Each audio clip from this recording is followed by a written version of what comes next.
आप देख रहे हैं दुनिया भर की खबरें और ये रही आज की सुर्खियां। थर्ड वर्ल्ड वॉर की तरफ ताकतवर लोगों की दुनिया ने बढ़ाया एक और कदम। ब्रिटेन अमेरिका के प्रीमियर्स की बैठक, पुतिन बोले हैं तैयार हम। क्या कमला हैरिस से डरकर डोनाल्ड ट्रंप ने डिबेट करने से किया इनकार, बोले इलेक्शन तक नो डिबेट। ईरानी सदर ने दुश्मन से निपटने के लिए मुसलमानों से की एक होने की अपील। इराक के दौरे पर हैं मसूद पेज़ेश्कियान। गजा पर इजरायली बमबारी जारी, 60 लोगों की गई जान। अब नाकामी से ख्वार हुए इजरायली आर्मी चीफ भी देंगे इस्तीफा, तय की तारीख। और मिस्र ने सरहद पर 7 अक्टूबर से पहले ही हमास की सुरंगें कर दी थी ब्लॉक। नेतन्याहू का झूठ फिर गया पकड़ा।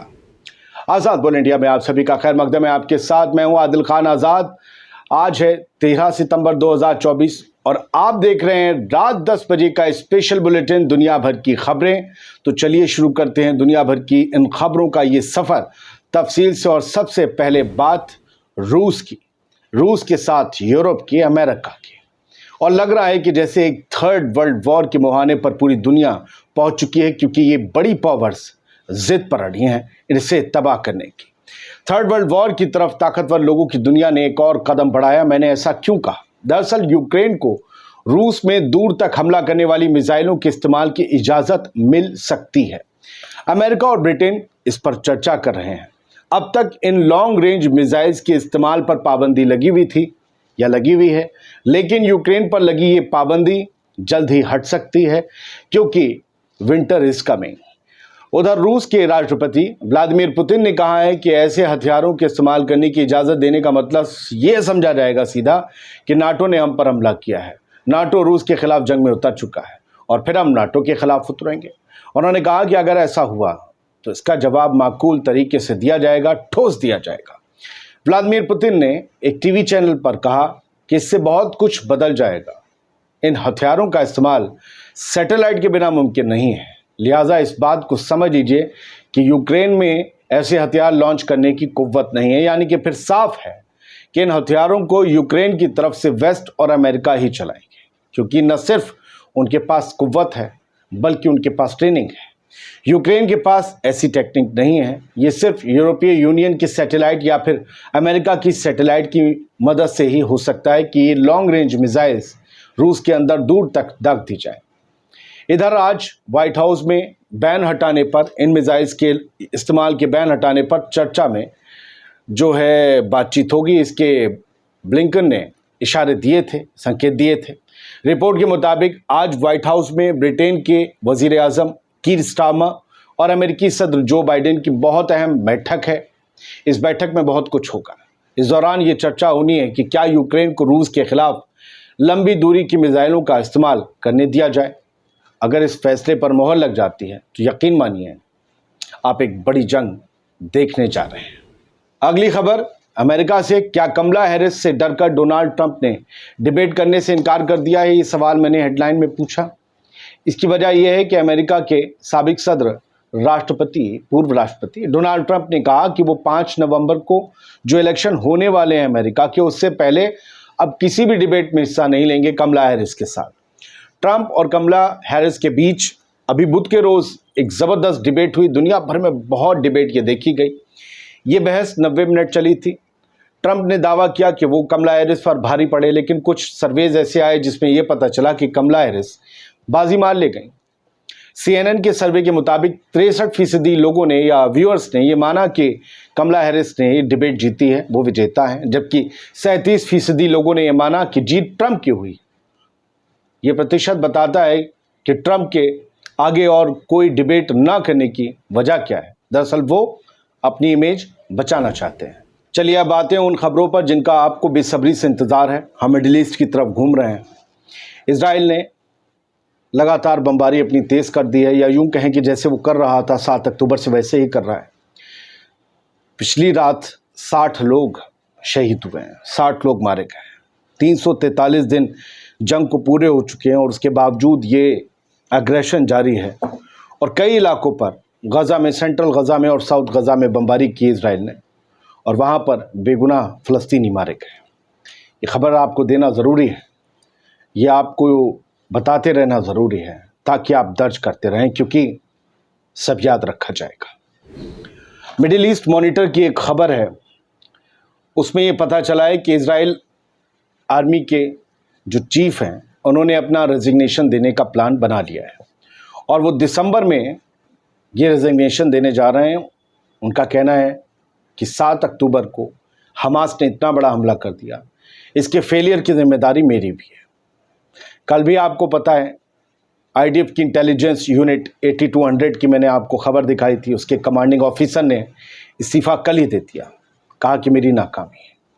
और अब इजराइल का आर्मी चीफ, सबसे बड़ा ओहदेदार, वो इस्तीफ़ा देने जा रहा है। बात सिर्फ 7 अक्टूबर की नहीं है। गलती हो उसे सुधार लो तो ठीक है, गलती हो जाने के बावजूद आप उसे सुधार नहीं पा रहे।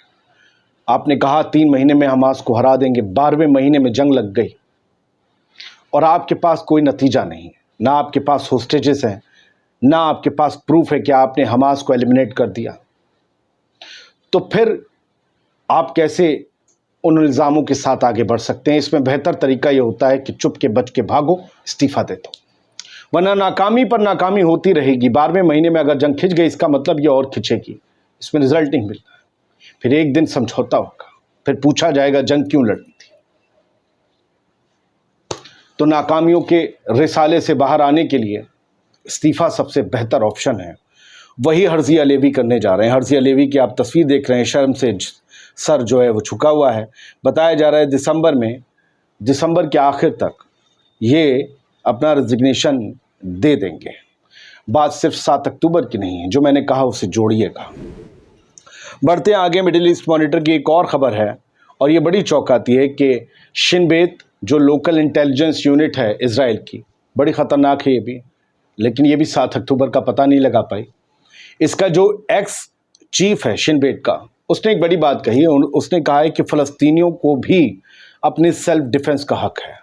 हमने उनकी ज़मीनें छीन ली, मुझसे कोई मेरी ज़मीन छीन लेता तो मैं सेल्फ डिफेंस करता, सब कुछ कर देता जो मेरे इख्तियार में होता, मेरी ताकत के मेरे पावर के और मेरी कुव्वत के इख्तियार में होता, मेरे लिमिट्स में होता, मैं वो सब कुछ कर जाता। फ़लस्तीनी वही कर रहे हैं और इसके लिए उसने 50 के दशक का भी एक अपने इजरायली मिनिस्टर का हवाला दिया। ये इस बंदे की तस्वीर है, आप देख लीजिए। और ये शिन बेत सिक्योरिटी सर्विस का एक्स चीफ है, पूर्व मुखिया है, इसका नाम है एमी आयलॉन।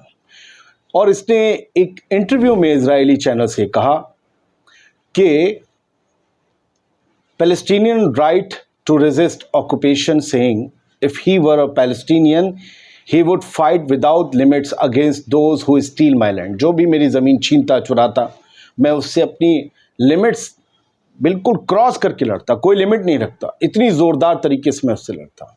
वो ये कहते हैं, as far as the Palestinians are concern they have lost their land, so when they ask me if I were a Palestinian, वो ये कहते हैं कि जब फ़लस्तीनियों की बात आती है तो मैं ये कहता हूँ कि आप मुझे एक फ़लस्तीनी के तौर पर अगर तस्लीम करते हैं और पूछते हैं कि अगर मेरी ज़मीन कोई छीन ले तो मैं क्या करूँगा, तो मैं फाड़ के रख दूँगा, मैं वो सब कुछ करूँगा जो करना चाहिए। और वो हवाला देते हैं मोशे दायान की स्पीच का। ये इज़राइल के मिनिस्टर थे, फॉरेन मिनिस्टर थे 1956 में। तब उन्होंने ये कहा था, उनके जो है मोशे दायान की स्पीच फ्यूनरल जो था एक इजरायली सोल्जर रॉय रोटेनबर्ग का था 1956 में। तब के मोशे दायान जो फॉरेन मिनिस्टर थे इजराइल के, वो बोले थे कि फ़लस्तीनियों ने, हम इजरायली हैं कि can not blame the Palestinians, हम फ़लस्तीनियों को ब्लेम नहीं कर सकते, इल्ज़ाम नहीं दे सकते उन्होंने जो रोटेनबर्ग को मारा है। क्यों कहा था?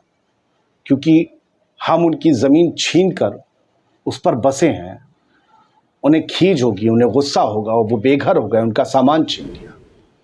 तो इस गुस्से में इंसान ये सब करता है। ये सब इस मिडिल ईस्ट मॉनिटर की खबर में लिखा है, दुनिया भर में होगा, आप गूगल करके पढ़ लीजिएगा जिन्हें भी इससे दिक्कत हो। मिडिल ईस्ट आई की खबर है कि इजिप्ट ने गज़ा और गज़ा जो रफ़ा हिस्सा है और जो मिस्र की सरहद मिलती हुई है, वहाँ पर जितनी भी सुरंगें थीं आर पार बॉर्डर के, वो मिस्र की हुकूमत ने 7 अक्टूबर के हमले से पहले ही बंद कर दी थी। ये इजरायली आर्मी ने खुद कहा है, जबकि बेंजामिन नेतन्याहू हमेशा ये कहता रहा कि मिस्र की सरहद से हथियार आए हमास के पास, मिस्र की सरहद से स्मगलिंग होती है, मिस्र में सरहदें हैं गजा और रफा बॉर्डर पर, हमें वहां पर रहना है, उन्हें डिसमेंटल करना है। जबकि अब आईडीएफ ने कहा है कि कोई भी, ये 9 टनल्स थी, ये 9 सुरंगें थी, कोई भी ऑपरेटिव नहीं थी, कोई एक्टिव नहीं थी, सब बंद पड़ी थी। फिलाडेल्फी कॉरिडोर पर सारी बिफोर द वॉर, बाईलाइन में आप देख रहे हैं। ये कॉन्ट्रेरी है नेतन्याहू के क्लेम के, नेतन्याहू के मुंह नोचता है आईडीएफ का ये क्लेम, उसकी झूठ के सारे पर्दे और बुरके उतार कर फेंक देता है। कहता है कि तुम कहां छुप रहे हो, तुम्हारा चेहरा नंगा हो चुका। और इसकी खबर ये अंदर बताती है कि अल सीसी की हुकूमत ने सिनाई में जो खुलती हैं सारी सुरंगें, वो सब बंद कर दी थी। हारेट्स ने रिपोर्ट की है कि इजरायली कमांडर इट्जिक कोहेन ने ये थर्सडे को ये बताया है कि डिवीजन 162 ने 3 महीने तक काम किया, इजराइल की फोर्स की डिवीजन 162 ने 3 महीने तक काम किया इन टनल्स को लोकेट करने में। और तब हमें लोकेट करके ये पता चला कि इजिप्ट में खुलती तो है लेकिन सब बंद पड़ी हैं। और जांच की गई तो पता चला 7 अक्टूबर से पहले बंद थी। ईरान के प्रेसिडेंट मसूद पेज़ेश्कियान साहब इस वक्त इराक के दौरे पर हैं। बसरा में उन्होंने एक सेरेमनी के दौरान बड़ी स्पीच दी। उन्होंने तमाम मुस्लिम उम्मा से और मुसलमानों से एक होने की अपील की। कहा कि हमारे बीच का जो बंटवारा है, हमारे बीच के जो इख्तलाफात हैं, उससे सिर्फ दुश्मन को फ़ायदा होता है, हमें सिर्फ नुकसान होता है, लिहाजा अब हमें ऊपर उठना है। बहुत से लोग जो 56-57 कर रहे हैं, उन्हें भी पेज़ेश्कियान का बयान सुनना चाहिए, मानना चाहिए। आजकल तो आप इन्हें माने घूम ही रहे हैं, तो मान लीजिए, इनकी बात मान लीजिए। खैर, सर बढ़ते आगे, ईरान से रिलेटेड एक और ख़बर है। सुबह 6 बजे के सबसे पहले वीडियो में हमने आपको दिखाया था कि सीरिया में हमला किया इजरायली फ़ौज ने, इजरायली एयरफोर्स ने, और वहाँ से 2 से 4 IRGC के कमांडर्स को उठाने का दावा किया।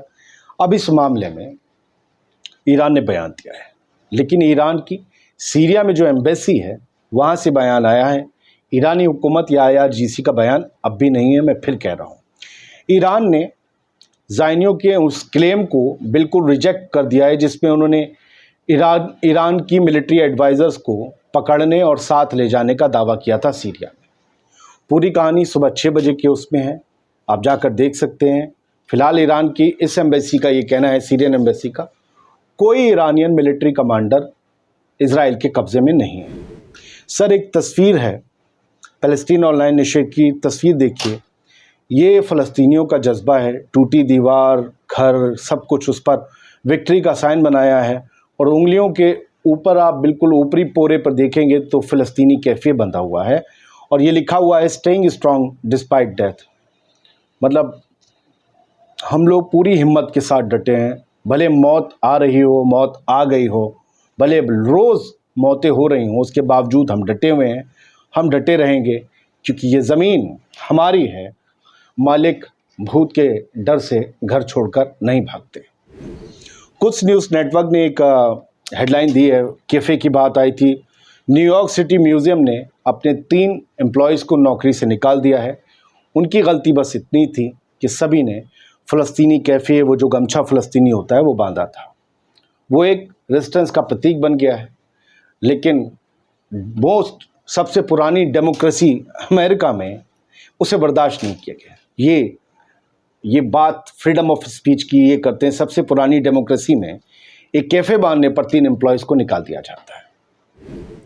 सेटलर्स लगातार, जिनके लोग हॉस्टेज बने हुए हैं, हमास के कब्ज़े में हैं, वो लगातार प्रोटेस्ट कर रहे हैं। और अल मायदीन ने हेडलाइन दी, why are they still in Gaza, वो अभी तक गज़ा में क्यों हैं। और ये सब एक नई, इन्होंने एक डील की, हॉस्टेज डील की डिमांड की है। ये कह रहे हैं कि हमारी हुकूमत बिल्कुल गलत तरीके से इस पूरे मामले को डील कर रही है, वरना अब तक डील हो गई होती। अभी आपको याद होगा कि मंगोलिया गए थे व्लादिमीर पुतिन, रूस के सदर।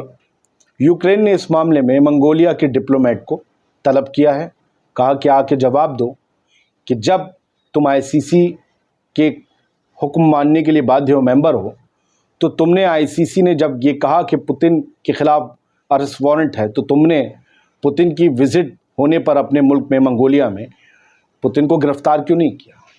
जवाब दो, ये कह रहे हैं। फिलहाल दुनिया भर की खबरों में आज के लिए बस इतना ही। तबीयत, गला थोड़ा मसला है, बहुत आराम से बोल रहा हूँ, जोश कम हो सकता है, ज़्यादा बोलूँगा तो खांसी आ जाएगी। आप सबकी दुआएं मुझे मिल रही हैं, ऐसा नहीं है, बस मौसम की थोड़ी सी मार है। बहुत बहुत शुक्रिया। और आज़ाद बोल इंडिया पर ख़बरों का सिलसिला जारी है। सलामत रहिए, खुश रहिए।